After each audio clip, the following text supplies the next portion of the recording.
We are live.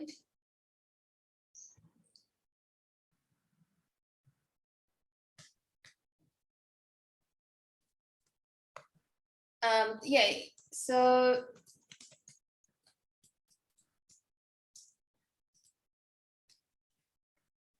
okay.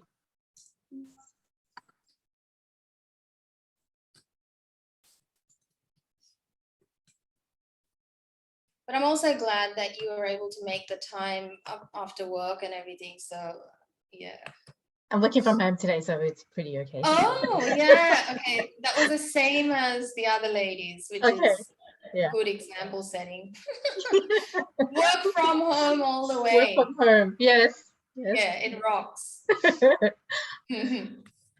Okay, so it's setting up, it's going live. Okay. I believe we are on live, yes. Got it. Okay. Woohoo! All right, it's saying we're live. Welcome to day 3, everybody. Day 3 of our International Women's Day celebrations, which somehow became a 4-day celebration at Seva Transformation Academy. And luckily, I've been able to bring on amazing thought leaders, entrepreneurs that are all women, living their calling and sharing meaningful, impactful tools and tips with our tribes, you know. So I really want to welcome our guest today. Her name is Tharusha Jayasena. And she is a lot of things. She is a neuroscientist. Then she is also an entrepreneur who's got an organic skin product brand called Mantra. So I'll introduce her in a little bit. Before that, I want to open the day today with a mantra. Tharusha, do you know the mantra Loka Samastha? Yes. Yeah. Do you mind if we start by chanting that? I would love that. Awesome. Do you want to lead it? Oh, no, I don't feel confident. I will let you lead it. Okay. So we'll just join our palms together.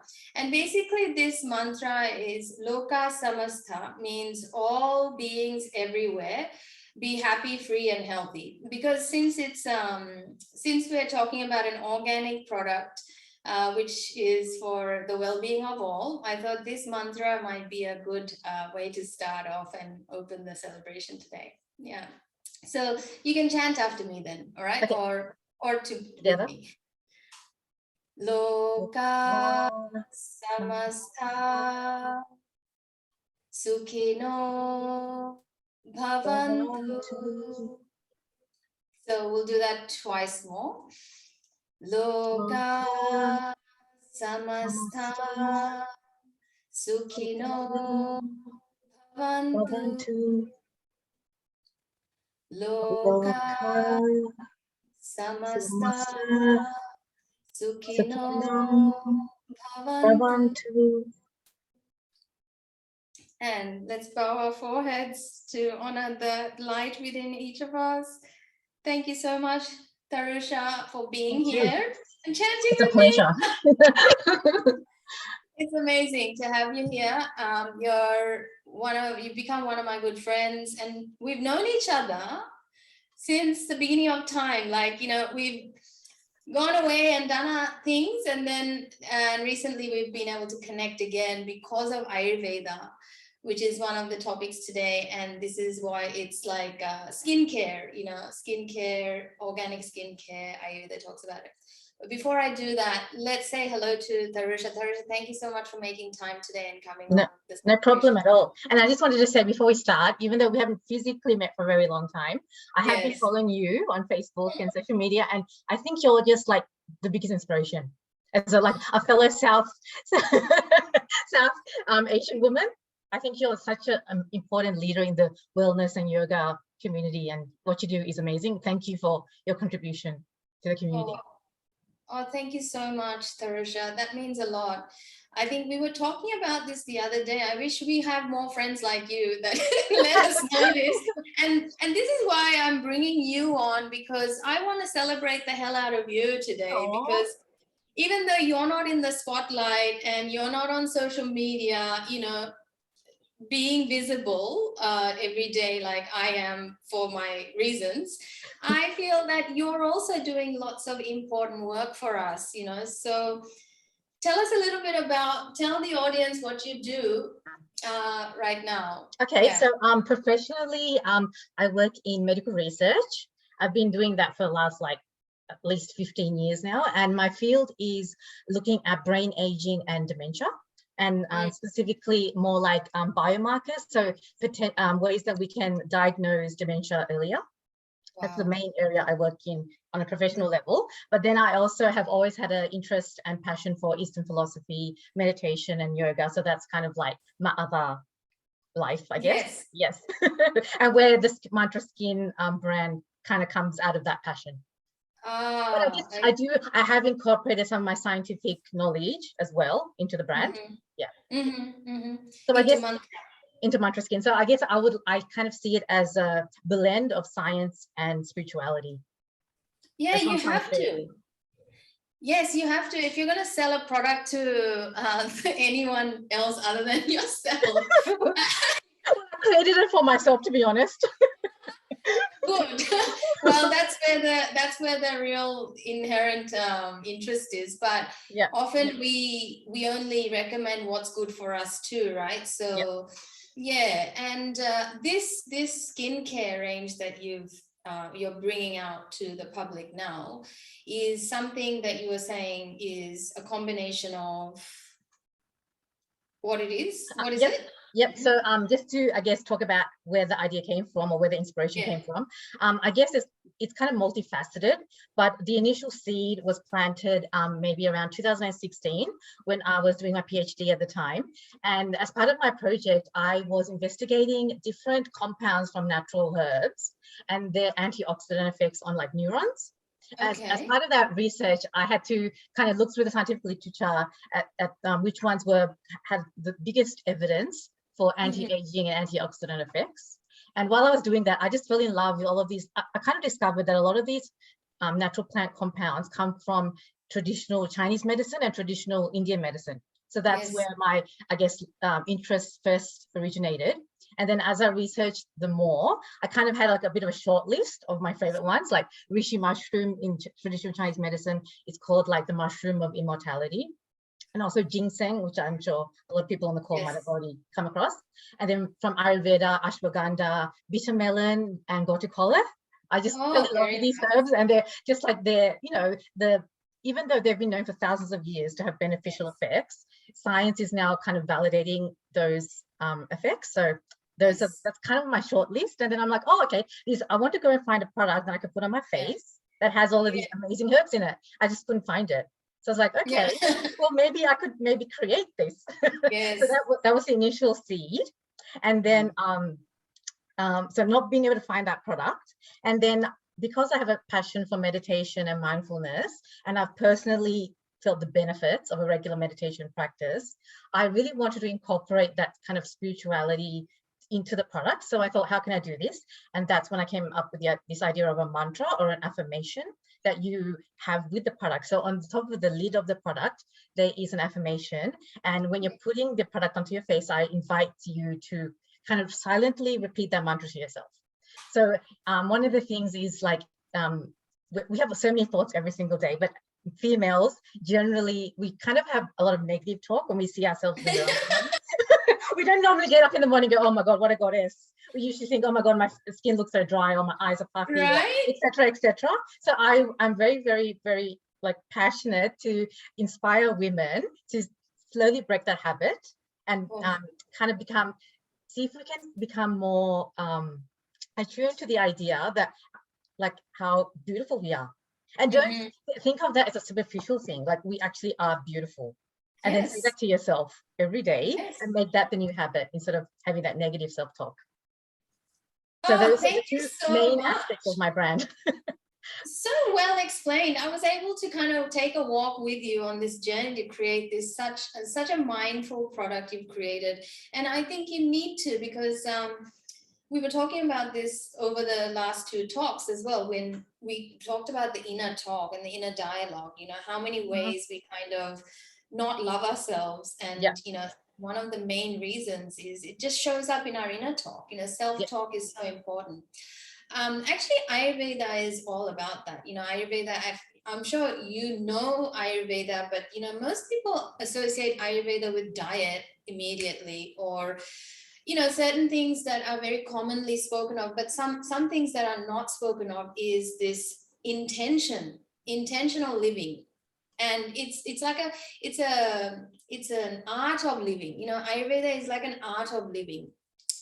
Not like one, but it is. So once you actually start to learn Ayurvedic way of living, you are living in alignment to your own nature, right? Meaning, when I talk about your own nature, you don't have to become an Ayurveda practitioner to understand it. You just have to know your dosha, and you just have to start noticing your own tendencies. And one of those for all three doshas is that negative self-talk, right? And it's a sign of imbalance. It's a sign of imbalance of our dosha. Now, is that going to help our skin? Yes, of course. The inner self-talk is actually, and Dr. Bruce Lipton goes into this, right? Love him. Yeah, love him. Because we're all aligned. Like this is so he talks about the environment that we have within us, and the cellular environment matters just as much as our food that we bring in, and that's being affected by the quality of thoughts we're having. And, if I'm thinking negative, but I'm trying to do something positive, the positive thing turns negative because you're bringing it into a negative environment. Yep. And it's harder to actually get the result because you're coming from that space of negativity. Yes. And exactly. I won't go more into it, but I just want to share that that's how it is. It's so aligned, because when we're walking the path of naturally healing ourselves, we become our own healers. We're self-healers. Yeah. And what a nice product where you open the lid and you see your mantra and you're like, and we remember Tharusha saying, my intention is to eradicate a negative self-talk among women. Yeah, and I think once you start that kind of practice. So when I used to teach like beginners meditation workshops, and one of the barriers that a lot of people have of why they can't meditate is I don't have the time, because they have this preconceived idea that meditation is you sitting in a cushion for an hour. So I always used to think about how can I give people access to the benefits of meditation without needing to put that 1 hour or aside. And for me, it's like bringing in mindfulness into these small moments and everyday routines we do every day, like even having a cup of tea. You can make that a mindful meditation practice. So, and once again, that is also Ayurvedic, that intentional living. Like I was saying to Junita the other day, it's like she was saying, as a business owner, starting your day is so important with intentionality, because it kind of future proofs you towards self-sabotages, right? Like you might, if you don't plan your day, you're everybody's plan. You know what I mean? They'll move you around like that. Yeah. So one such thing is when we're eating our food or doing anything, we can actually bless that action or bless that thing to come in and do something positive for us. And that's what you're describing here. Yes. Being really, really conscious of what we're doing. Yeah. And I think once you create that as a habit, you see the divinity in everything you do. Does that make sense? Nothing becomes, everything becomes magical, and nothing is mundane anymore. So that's the magic of that practice. Absolutely.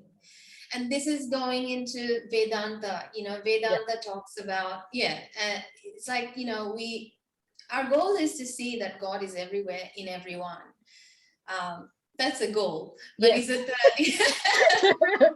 always a reality for us? No, not really. But at least we know our goal. Then we can keep heading that way, right? Like that's life. And for me, even if you get the glimpse of that goal, even if it's not something that's like rooted in your being 24/7, if you've had the glimpse, you've had the taste, that changes you forever. That's it. Yeah.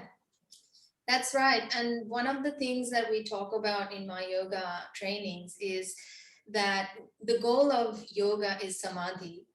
And samadhi is that state of oneness with your experience, you know, and that's one of the keys to actually experiencing life as it is instead of life as you want it to be, you know, like trying to change it.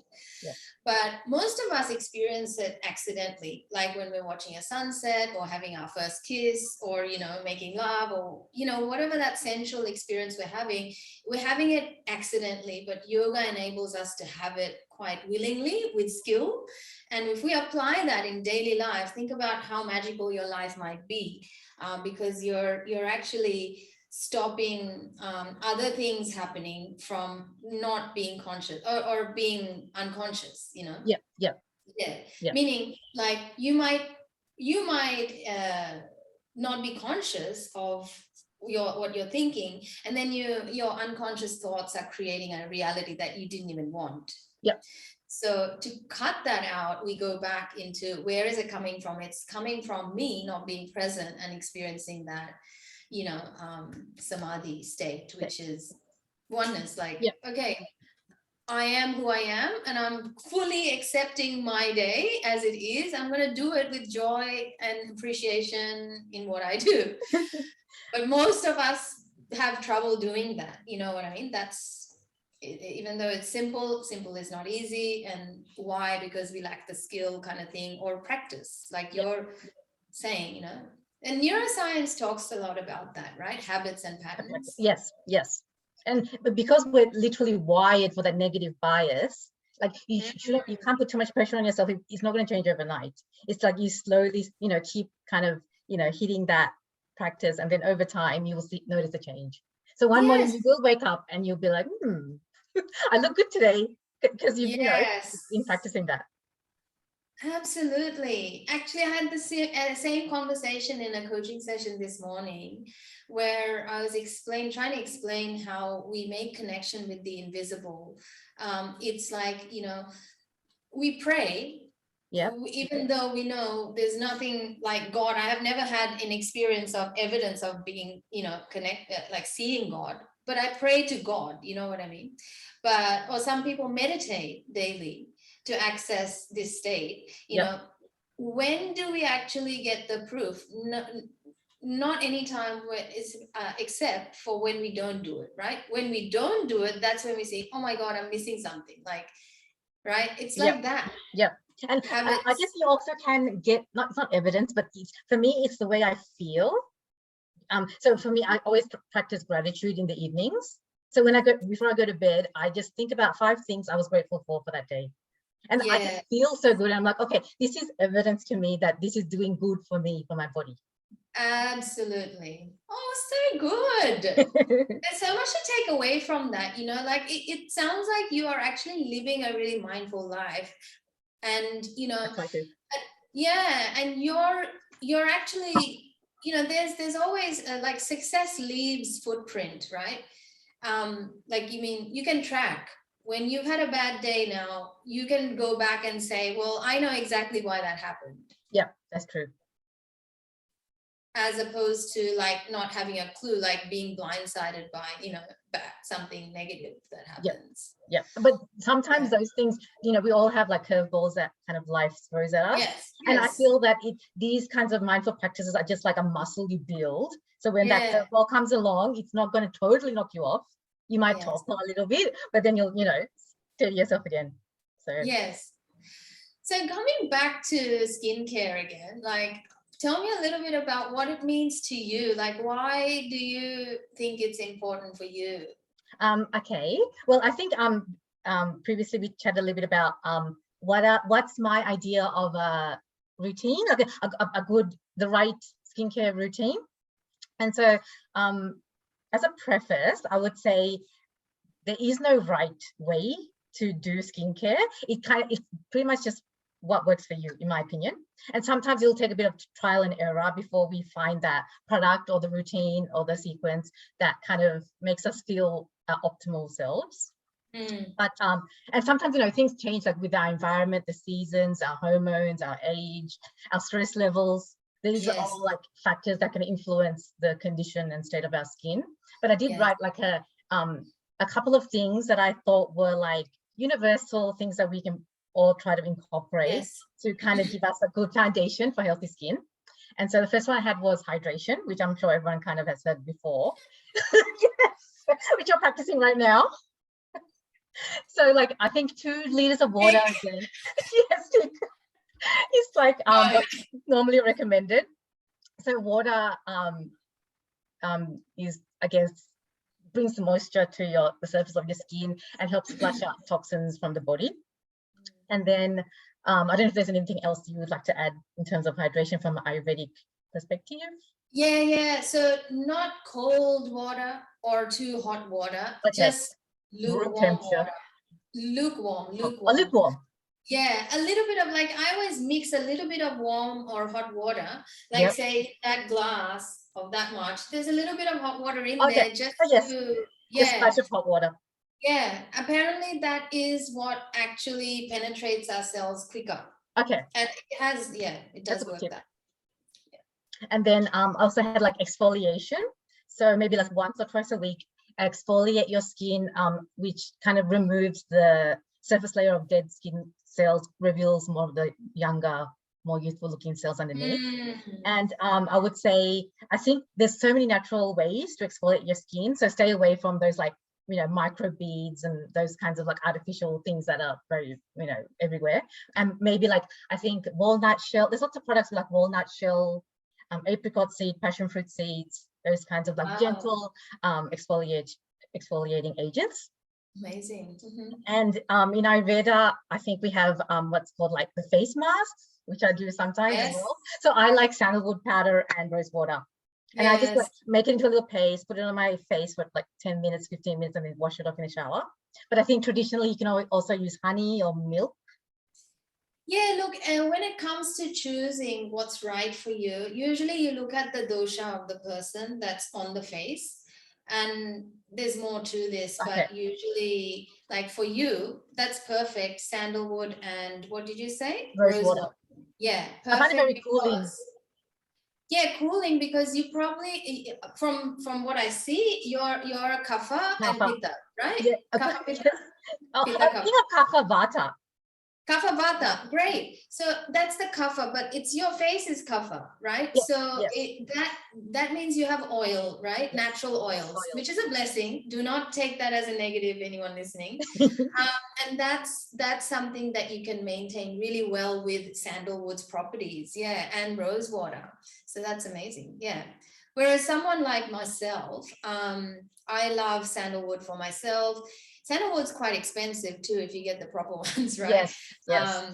Yes. However, we can use like just balancing stuff, like we can even use yogurt in summer. Yogurt masks. And for the vatas, they can use milk, milk and honey, because that's more nourishing, and because they get dry skin. I see. Okay. So for more moisture. I wouldn't use milk on mine. I wouldn't recommend you use it unless you dry out completely. So maybe like if I'm in the aircon or something, I just feel dried out. And what else did I have? So I had sweat. So sweating is like the process that the skin uses to detoxify. So things like a sauna, or even like just exercise to release the sweat and get those toxins out of the skin. I had on my list. And then food. So I think this is the whole topic. Wait a sec. There are other ways to sweat, right? Yes, there are. Even though, since lockdown, it might not be possible for all to access. Choose wisely your method of sweating, but depends how sweaty you want to get. Yes. But yes, you can definitely add that to your list. And probably good for your lymphatic system too, to get a bit of blood. Yes. Balance it out.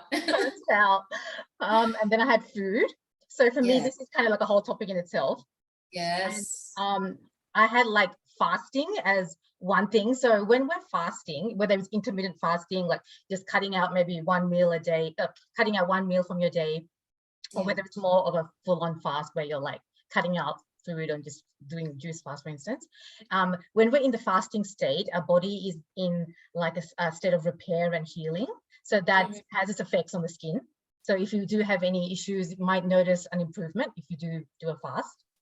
And so it's just like a way of another way of detoxifying the skin. And then there's probably, you can probably describe it a lot better than me, certain foods according to your doshas that may be something you might avoid to prevent breakouts or those kinds of imbalances in the skin. Yes, I think I've mentioned it, but I don't talk directly about skin, but there is a big correlation with the health of our blood, quality of our blood tissues that, translates to pimples, breakouts, and excess toxins in the bloodstream can cause a lot of breakouts and hormonal imbalances, as you know. But so that's where diet comes into play quite big, because in our food lies those nutrients and I guess antitoxin or alkaline diets will definitely help us release all sorts of toxins, right? And reduce acidity, or that the stuff that clogs our bloodstream.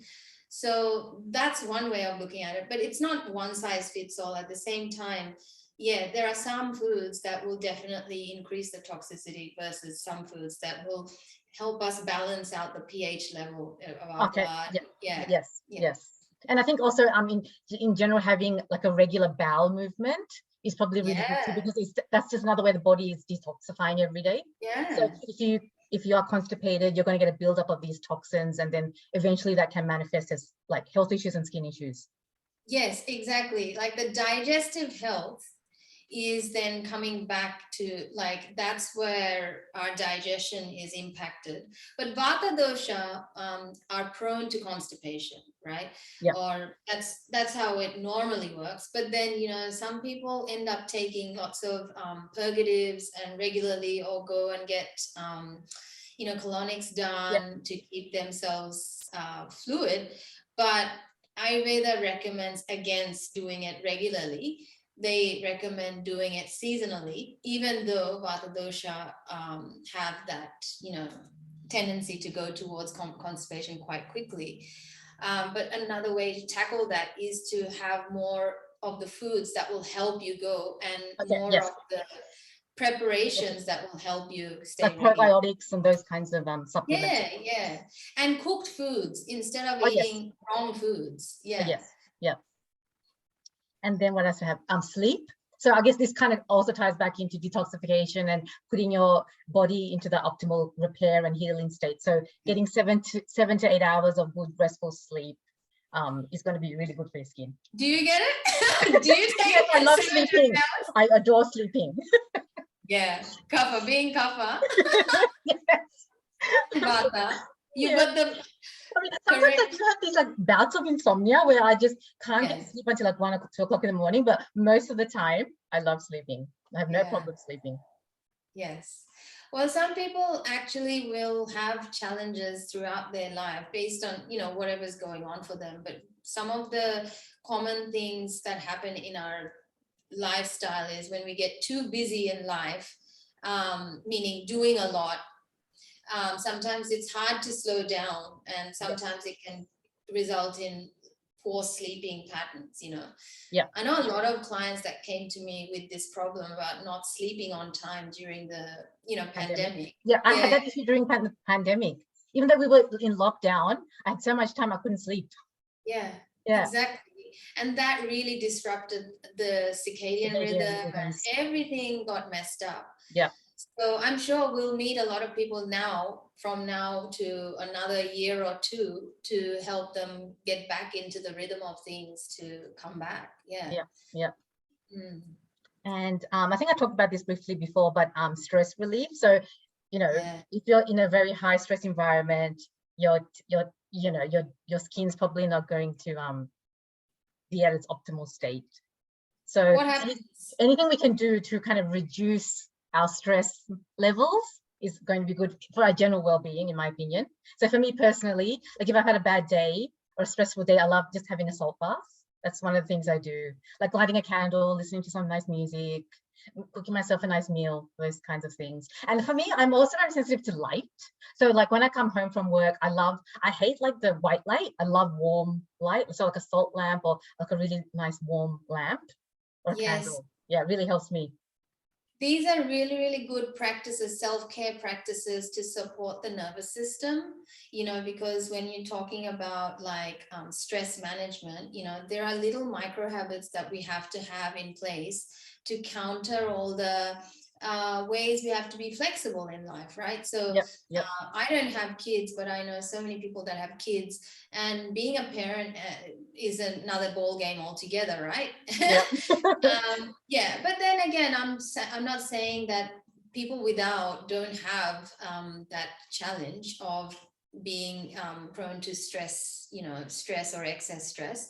But at the same time, micro habits are so useful to have, like the ones you mentioned, which is just making it conducive for our bodies to not get overburnt, like overused, you know, and the nervous system getting over hyper vigilant, you know, like, And I think that also feeds back to the insomnia, because sometimes when you're kind of on that burnout path, you have those kinds of things coming up too, where you can't sleep, your mind is always active, you can't switch off. Yes.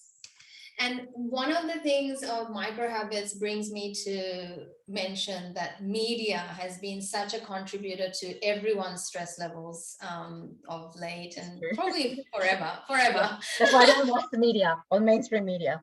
Oh, good. Yes. So what do you watch? Like where do you get your news? I don't really, to be honest, I don't really keep up with the news at all, unless somebody tells me what's going on. Yeah. So I used to be like that, you know, and somehow I've become, you need to distance yourself for a while to be able to see and to be able to have that distance. And then when you're ready, you can have the control to choose what to subscribe to and what you don't. Yep. Because for a while, what happened was for probably 10 years, I wasn't watching news or TV and all that. Honestly, 10 years, no TV. And then I started to get back into it because one of the things my siblings were saying is like, do you even know what's happening in the world? Like in a very derogatory way, like, oh, you're so out of tune with the world. I'm like, no, but I'm serving people. I was in my zone, you know, of being a yoga teacher. But in the spiritual world or community, there's a lot of, you know, bias towards mainstream and non-mainstream, etc. Yes. But I wouldn't recommend anyone cut themselves off of mainstream, because there's a lot of relevance to how we can interact with each other too, from just knowing what's happening. There's pros and cons to everything, really. Having the right balance and knowing when it's affecting you to that negative level that you need to switch off. That discernment is what we have to have, so that we're not branding mainstream or pharmaceuticals to be a bad thing. Like we still need those things, but we have to take the responsibility back in our hands to go, right, yes, I'll use it when I need it. When I don't, I won't. If that feels right for me right now, when it resonates, then I'll go this route. Yeah, exactly. Because if you do not, then you realize how news is always bad news. Like the mainstream news, it's always bad news. And so that's why we need to distance ourselves to be able to see that and notice the difference it makes to be away from it. And then you go, right, it's becoming a bad habit for me to plug into bad news. So let me not make it a habit at all, but use it to my advantage daily. A big stress management. It kind of extends to even the health and wellness industry. Everyone's kind of like has negative connotations of certain things, like pharmaceuticals, but they have their place. Absolutely. There's a lot of bias towards, and I think because it's probably, from what I've seen, is because they're new and they're new to their journey, or it's a new thing that they're doing. So sometimes you do need to be convincing yourself, so you become all anti of everything. But in the end, after a little practice, you do have to come back to being friends with everything, right? Yeah, and then you just choose. But it's the choices that we fail to make when we don't have a distance, a healthy distance between. Yeah. asanas. Yes. Yeah. Yes. Yes. Yeah, one such thing is, it's a common thing to hear a lot of activism going on with, vegans, right? Like vegans are known to be very animal activism. They're very famous for that. But you'll see that, ahimsa, veganism, fine, but that vegan giving someone else a guilt trip about eating whatever they're choosing to eat is not ahimsa. You've got to see that, Yes. But if you haven't seen that, if you can't see but that, a vegan who is inspiring others just through them being their healthier selves, that's a natural, actually, it's a natural inspiration that leads to action. Huge It's something that needs to be forced in any way. Right? Huge difference. Yeah. And so that I thought I'd just bring that up because, and it kind of also reminds me of like my product, because initially, even though I formulated with all of these anti-aging herbs, I didn't want to put it as an anti-aging cream, because I'm not, even though I've been involved in like anti-aging research for like 15 years, I'm not anti-aging. I actually think aging is a beautiful process. Yes. What you were talking about before, it's like the intention, like where is it coming from? Because for me, the most important thing in life is to understand that we're spiritual beings. We're actually eternal, immortal, and ageless. And if you come from that space of I'm an ageless being, but I'm going to use these amazing anti-aging herbs to nourish my skin.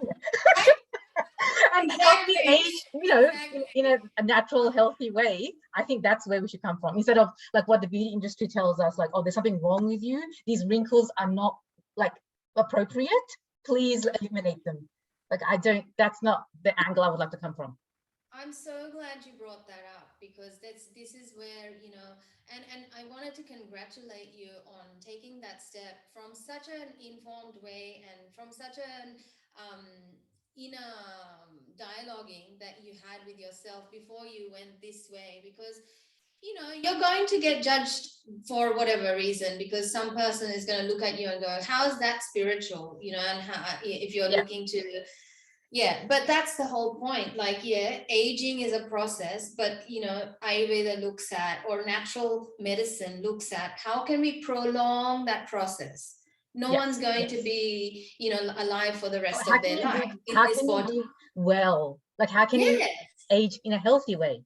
Yes, exactly. And that's the point. And so the skincare routine, just because you put on a special cream doesn't mean you have great skin automatically. There's so many steps, like you just shared, right?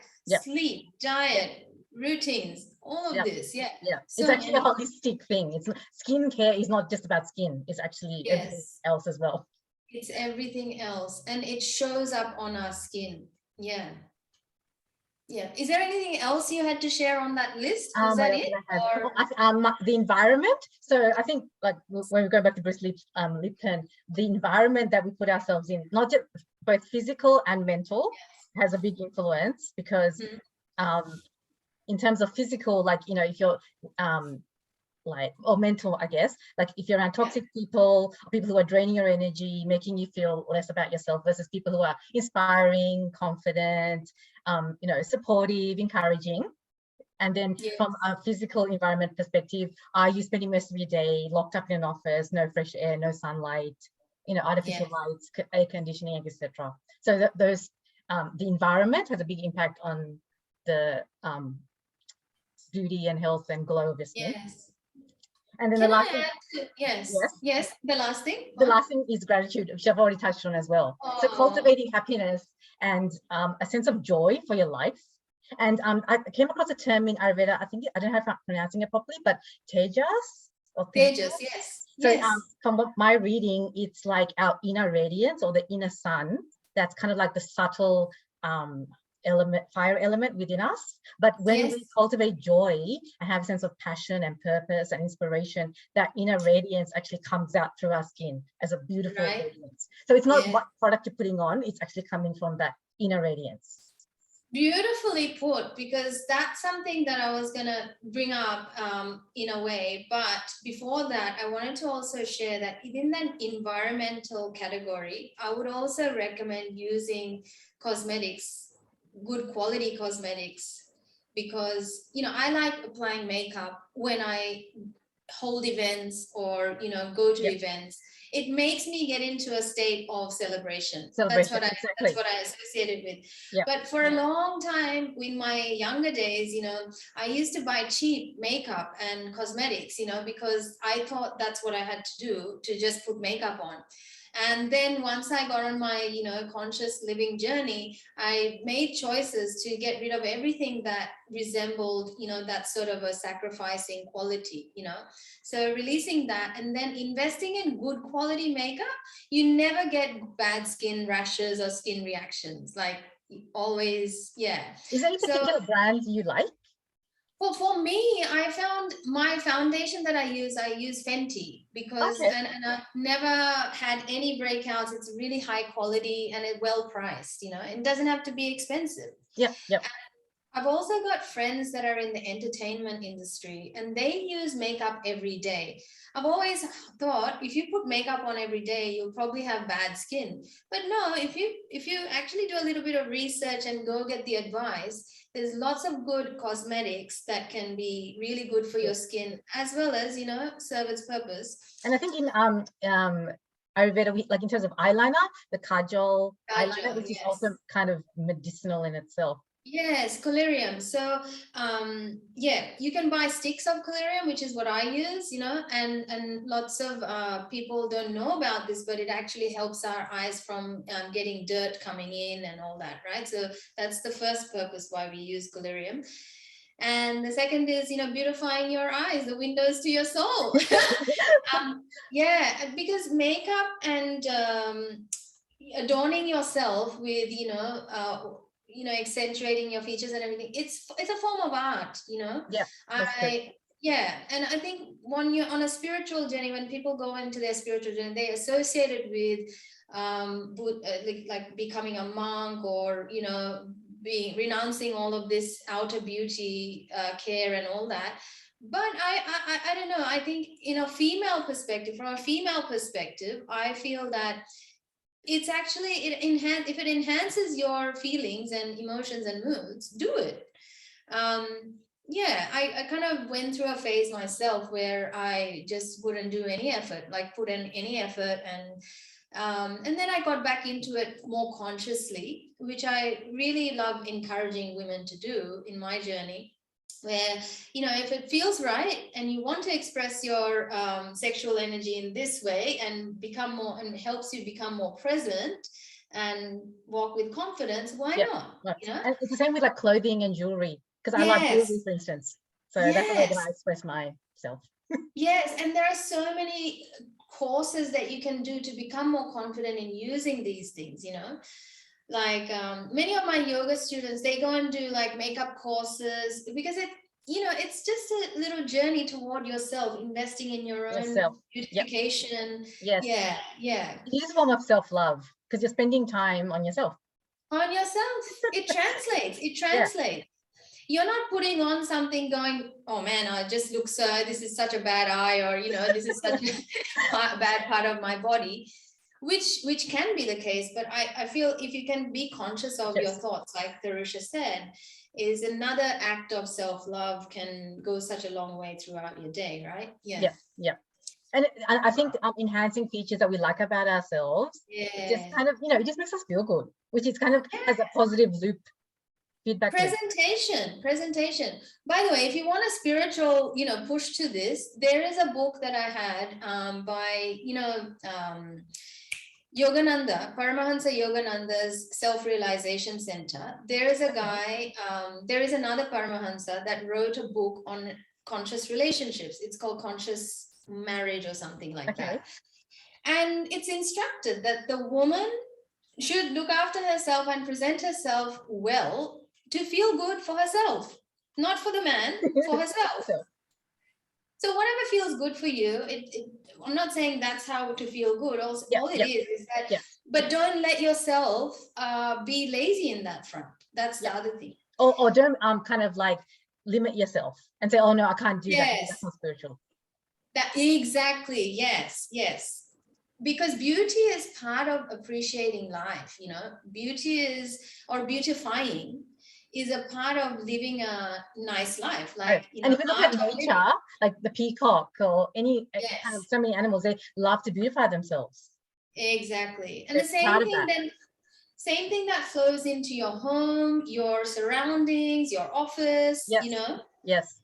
And the opposite of that is just letting things be as it is, and you don't care, you know. The no care to care is the journey, right? Yeah. Last bit I wanted to quickly bring up is the age that we all go through, right? At the aging. Ayurveda talks about, you know, the age stages of life for let's talk about women, right? Or people in general. We have stages of life that are governed by a certain dosha. So when we're talking about using products, you know, we have to look at, like, say from childhood to about teenage adulthood, say in 16, 17, you're going through your kapha age, which is where you are very fluid, you've got a growth spurt in your body happening, so you're well lubricated at that time, and so is your skin, so is your, you know, like everything is plump and juicy. Then after like 1920 onwards, it's the pitta age or pitta stage of life, which is when we're prone to burnout. And there's a lot of heat already happening. So what we tend to see in the marketplace is all sorts of oil reduction products. Have you noticed that? Yes. I thought that was more for like acne prone kind of skin. But the thing is, but if you look at the age stage, like the dosha that's most dominant during that age, that's the reason, because from that teenage years, your hormones are going to, you know, increase and all that. So you get that one. But then throughout your 20s, 30s, 40s, our hormones change again. And we're also in the prime of our life when we're trying to be, we're really yang, you know. So all of that yangness also translates to the way we deal with our skin, or what shows up on our skin.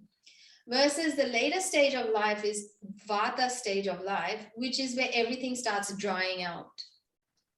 So, you know, you go menopause, and then your estrogen goes, and then, you know, all sorts of things are drying up. So the skin also dries up, and that's when we start to see more wrinkles naturally, you know. For most of us will happen, and gravity and all that, right? So like with your cream, is it all ages? Like, what is the actual after what you've I guess after what you've just shared, I would say it is more for the later vata kind of stage. It's more, I've got like the bases like shea butter, coconut butter, cacao butter. So a lot of the butters, and there's some a little bit of sandalwood oil as the kind of like the foundation or the base. So it is got more like that rich oil kind of That's fine, because at the end of the day, you know, we've got a lot of vata people in the pitta stage of life as well. What happens is, you know, the vata people in their pitta stage of life will actually be more aggravated with their vata, so they'll dry out even more. So you probably have friends, you know, that, and even me, even though my dominant dosha is pitta, I'm pitta vata. Now winter's gonna come, all my wrinkles are gonna show. Like, that's what happens. My crow's feet come alive, you know, all sorts of things happen. So that's when I need creams like yours, you know. In the winter. Winter, colder months, or autumn, even when it's up and down and it's so erratic, so it brings balance and grounding to. So what do you recommend for the pitta seasons? Is it something more like aloe or? Not necessarily. Aloe. Yes, actually, yes. That's what I started using in this season, in this pitta season. That's exactly what I started using. Usually I use a rosehip oil throughout the year, and then on the hotter days, I reduce the oil altogether because of that. But yeah, exactly. Aloe is great. And even just using the routine you just mentioned, like cleanse, what is it? Exfoliate. Exfoliate, and then use the right product the right type of cream for your face. Yeah, that's interesting, right? So it's like, given the right circumstances, doesn't matter your age, really, you know, your dosha will be affected by what's going on, and then you need that as your answer. Like, because the other thing, like a big trend, you know, that's kind of happened in the last, I don't know, 3-4 years, is like the face oils. Like there's been such an explosion in face oils, and everyone using face oil. So I would love what's your opinion on, is that something that all doshas can benefit from? Or look, I would go with what you said, because it's the thing that we do last, right? To moisturize so that our skin doesn't break, right? Because this top layer of our skin is the most delicate, right? It's the most delicate. It's the type of tissue it is. Like, there's 7 layers to our skin. And then this top layer is really delicate. We don't notice it until it breaks. And most of the times what we end up doing is we either use too much hot water to wash our skin, or we exfoliate with those beads like you mentioned. And I, by mistake, bought some makeup removing wipes that had this really coarse back. I'm like, man, this is tearing my skin, you know? And last night I learned from another woman, a brown woman who's created her own skin products for brown women. She said to not go this way under your eyes with your fingers when you're washing or applying anything, because that breaks your skin or gives you dark circles. And I guess that area is very sensitive as well. The under I didn't know. So, and she said to go this way, and actually it aligns with Ayurvedic massage as well, because we go like this around the eyes with the fingers and the massage points. Because that's the way the skin flows. Okay, I see. So and what's your opinion on jade rollers? Because that's something else that's kind of quite popular. It's just an accessory. These things are just accessories. You can use them, but I use my hands, like, because I know massage and I teach massage too, Ayurvedic massage. So we use the edge of our fingers and apply the pressure that we should apply according to our connection with our own self. Like, sometimes we hold so much stress on our face that we shouldn't be pressing too hard, but we think we should, you know. And then the jade rollers, I've only used them once or twice, but I found that actually I'll end up using too much pressure if I use something. So I'd rather use my hands. Because it's a better tool for me. But definitely use it if you feel more, you know, of course it will give you a tool to use for your ritual, for your skincare. So it's good for lymph drainage too, I've heard. Yes. And I guess it kind of, to hit all those kind of energy points in your face. Yes.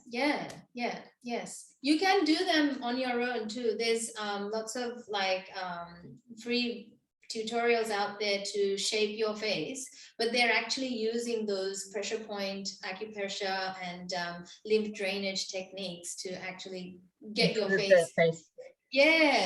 Tightness, firmness, and also releasing all the toxins from the points of our body, like the neck the clap. Because we need to bring it out here, then drain it down here and drain it from there, and tap it like that. We can do something like this for another occasion, where we can teach people how to apply and do skincare with self-massage face. That'd be amazing. For coming back to your question about oils versus creams, I really feel it's a personal choice thing based on what's happening with your skin. Because I switched over to oil for a while, because it was clogging up my skin pores because of pitta skin. My pores were open and they were just clogging up, and I felt like it was really dense for me. I like lightness, so oil, it has a lightness to it. But then in winter, and I've been using it through summer, the type of cream you use also adds that feeling, you know, gives you that feeling of what you need. So it's a feeling based thing, I think. Yes. I guess a lot of people who have oily skin kind of are afraid to use oil because they're just scared it's going to lead to breakouts? Exactly, that's what I'm saying. Like it's been marketed to us that in our prime stage, from the teenage, we have all this fear against acne, but we don't understand that acne is a result of hormones and blood, right? We don't go and fix that, but we try to fix our skin. Yes. But that's the end. Yes. That's the end of the process where acne is showing up. But below that is the diet, the sleep, the hormones, the stress, you know, the digestion and all that.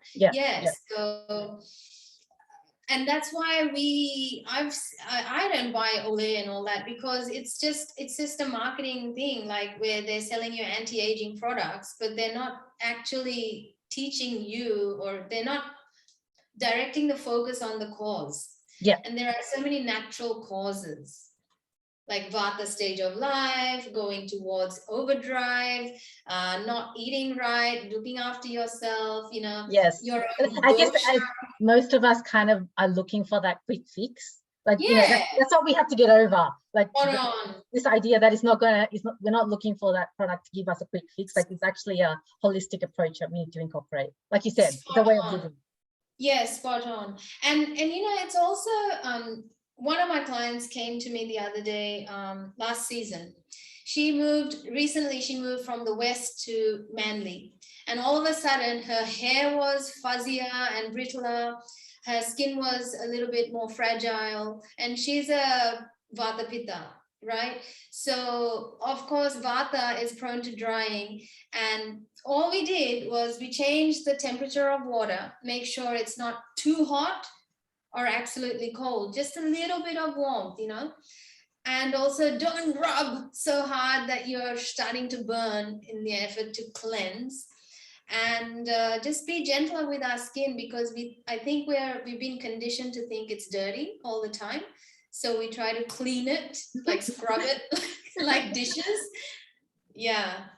And then choose the product, like a natural product like yours, you know, which understandably it's going to be a preference for when you need it, that feeling of nourishment. It sounds nourishing. Tell us a little bit about, before we go today, what's mantra? What's the mantra? I've got the product here. I don't know if you can see. Take us through a journey of using mantra. It's called "I am a masterpiece of divinity." That's what's written on top of them.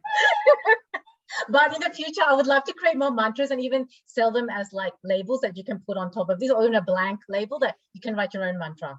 You know, once you get into the kind of swing of it, because I'm sure people will be inspired to have their own mantra that they want to say to themselves. Yeah, at the same time, we love it being done for us too, right? It's one more thing that came from your heart, you know.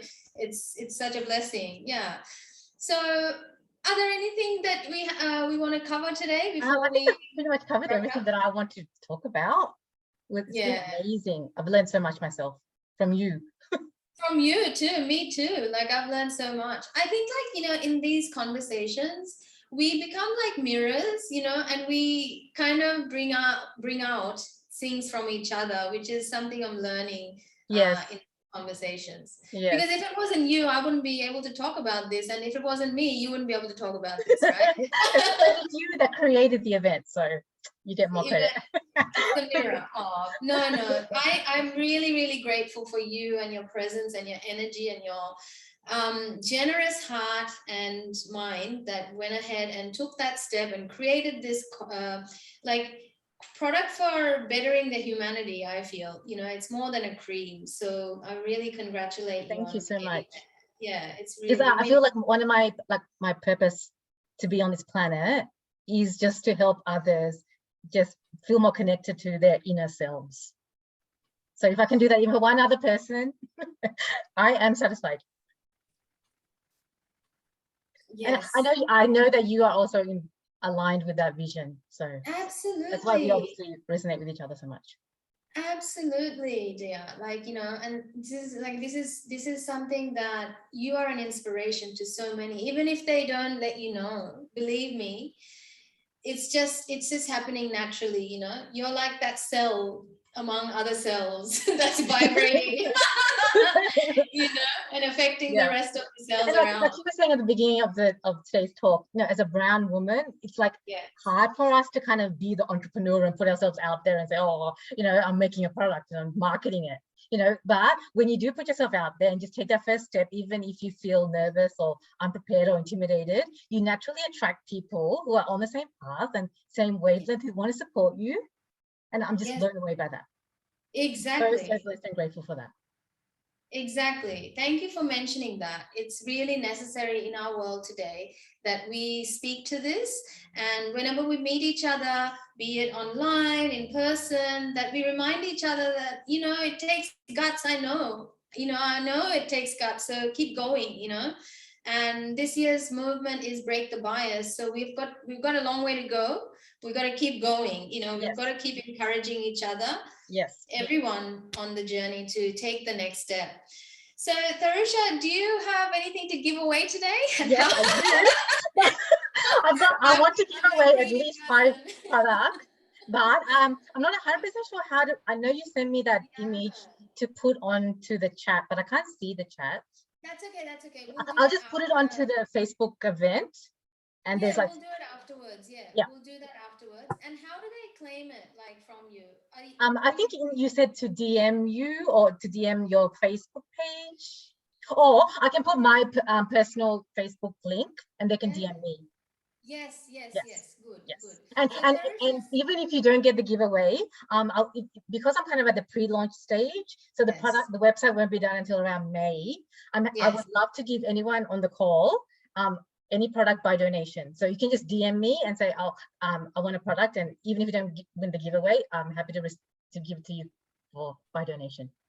Oh, thank you so much, Terusha. That's lovely, and hope everybody takes advantage of that, because, you know, we need just more. It's more than a cream, as you heard, you know, it's more than a cream. It's a vibe thing, right? It's a vibe. Yeah, and thank you so much for coming today, and thank you so much for sharing your joy and passion. Yeah. So until next time, folks, tomorrow we've got Desiree Taylor coming to share with us about women's health and hormones. She is another pioneer in her field. Would love to share her with you. Until then, thank you, Tharusha. Have a really lovely evening. Thank you for sharing your energy with us today. Bye. Bye, everyone. Bye. Just one thing. Thank you. That went well, right? Did you have fun? Yeah, that was so fun. I want to do it again. Yes, exactly. The Instagram live, because I don't see everything like flashing up, and it's there are downs and ups with that, you know, but let's catch up again and keep talking about, you know. Oh, I've got to stop recording.